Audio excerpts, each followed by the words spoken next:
There's such thing as depression. When Kendra Wilkinson first stepped into the spotlight, she seemed to have everything. She went from living in Hugh Hefner's mansion to being married to an NFL player, and it looked like she truly had it all. But Kendra's marriage to Hank Baskett was far from picture perfect. I'll smash this over your head, you stop. To the world's greatest husband and you.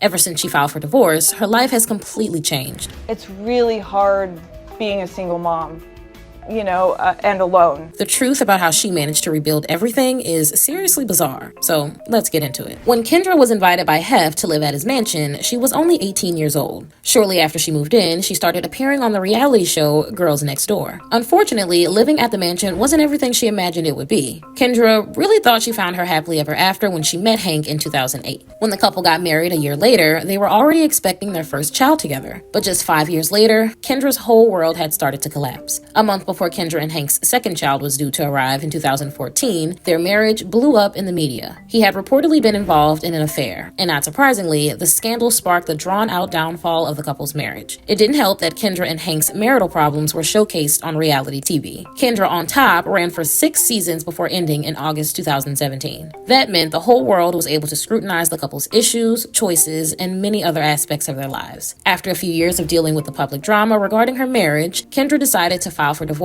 in April of 2018. She was absolutely crushed about ending her marriage, but she had spent so long feeling like she would never be enough for Hank. Kendra's decision to file for divorce, combined with the end of her decade-long reality TV run, caused her to fall into a terrible depression. Everything that she had known had come crashing down around her, and she felt totally lost. Despite all of the changes Kendra went through after her divorce, she knew that she still had to support her son and daughter. But because her show was over and she had to move into a much smaller house, she didn't know how to do that as a single mom. To make matters worse, Kendra barely had the time or mental energy to process anything. She was pretty much functioning on autopilot just to get through the day. But sadly, she was at an all-time low and didn't know how to change things for the better. In a June 2023 podcast episode of On Display with Melissa Gorga, Kendra made a surprising revelation. She shared how she was able to push forward and keep going, and what finally gave her the much-needed clarity to rebuild her life. Kendra explained that her kids, Hank IV and Elijah, gave her a sense of purpose when she felt like she couldn't keep living anymore. At one point after her divorce, she really believed that it was impossible for her to truly be happy again. But what ended up happening was honestly incredible. Kendra did her best to continue her day-to-day activities, like bringing her kids to their sports practices. She was committed to working through her mental health struggles, so she began an intense healing journey. But that wasn't all. Kendra was also determined to provide for her children and be the best mom possible. Since reality TV was no longer on her radar, she decided to pursue an extremely different career path. Kendra had always been interested in real estate, and she had even invested in some properties while she lived at Hef's mansion. But it wasn't until her life fell apart that she actually had the time to learn more about it. Kendra soon realized that real estate would be a great fit for her, so she worked incredibly hard to study for her exams. She ended up passing the tests necessary to become a real estate agent, which led to something completely unexpected. Not only had Kendra gotten her real estate license, but she was also given a huge opportunity. She was approached about filming the start of her new career, and she decided to step in front of the cameras again. Kendra's journey as a real estate agent was documented for the show Kendra Sells Hollywood, which premiered in 2021. The show's success and her personal achievements helped her climb out of her depression and gave her even more reasons to keep going. Kendra and Hank eventually managed to get to a place where they were able to focus on improving their co-parenting relationship. She's since admitted that she'll always love her ex-husband, but she knows that being healthy parents for their children is their top priority. The second season of Kendra Sells Hollywood finished airing in June, and there hasn't been any word yet on whether or not there will be a third season. But even if Kendra's career change hadn't been featured on TV at all, her determination would still be absolutely unreal. According to what Kendra told The List in 2021, the cameras didn't matter when it came to her commitment. Her job as a real estate agent is real, whether or not it's filmed. But Kendra's decision to pursue a different career wasn't the only thing that helped turn her life around. Despite Kendra's successful career in real estate, she was still struggling with her mental health. Even though her challenges weren't as difficult as they had been right after her divorce, they were incredibly tough to overcome at times. Just a couple of months ago, Kendra was actually hospitalized for an especially overwhelming panic attack. Her representative told TMZ that she had been caught up in trying to juggle her career, single motherhood, and everything else in life. While Kendra was in the hospital, her ex-husband showed up to support her. She ended up needing some medical treatments to help improve her mental health. And after she was able to rest and recover from the terrifying experience, she came to an eye-opening realization. After Kendra Kendra was released from the hospital, she knew that she needed more help with her mental health struggles. She decided to seek professional treatment for her depression and anxiety. Just recently, Kendra updated her social media followers with some seriously unbelievable information. In the middle of November, Kendra shared an Instagram post about the status of her mental health. She wrote that she was beyond happy to announce that she had just completed treatment. But she also gave her followers details about what had led up to her life-changing decision. Kendra revealed that even though she tries her hardest to be the best mom to her son and daughter, being a single parent can be really challenging. She added that she's doing her best now to keep pushing forward and stay positive, and she has even managed to be grateful throughout all of it. Kendra explained that she's thankful to be back on track with her life, even though it's been very busy. She said that she's happy to be working in real estate while raising her kids, and she's appreciative of all of her wonderful friends. What Kendra went through with her panic attack sounded absolutely horrible. But thankfully, she's been able to persevere through her mental health struggles and appears to be handling everything positively and in a healthy way. It's so crazy that in the last several years, Kendra's life has changed so incredibly much. She went from showing almost every part of her life on reality TV to keeping most of her personal life private, even on Kendra Sells Hollywood. There's no denying that Kendra has come a seriously long way, especially since she first stepped into the spotlight. But how she managed to turn her life around for the better and be the best mom possible after her divorce was honestly so impressive. Kendra has also seemingly been able to maintain a happy, healthy co-parenting relationship with Hank for a while. It speaks volumes that he showed up to be by her side when she was in the hospital. But 5 years ago, I don't think anybody would have expected them to make the progress that they have together. Hopefully, Kendra is able to keep her mental health on track with what she learned from her anxiety and depression treatments. She's put in a lot of hard work, and if she keeps that up, she'll be able to handle whatever comes her way. But now that we've talked about how Kendra was able to rebuild her life after divorcing Hank, I want to know what you guys think. Are you surprised that she decided to pursue a career in real estate after her reality TV show came to an end? What are your thoughts on her latest update about her mental health treatments? Let me know in the comments below.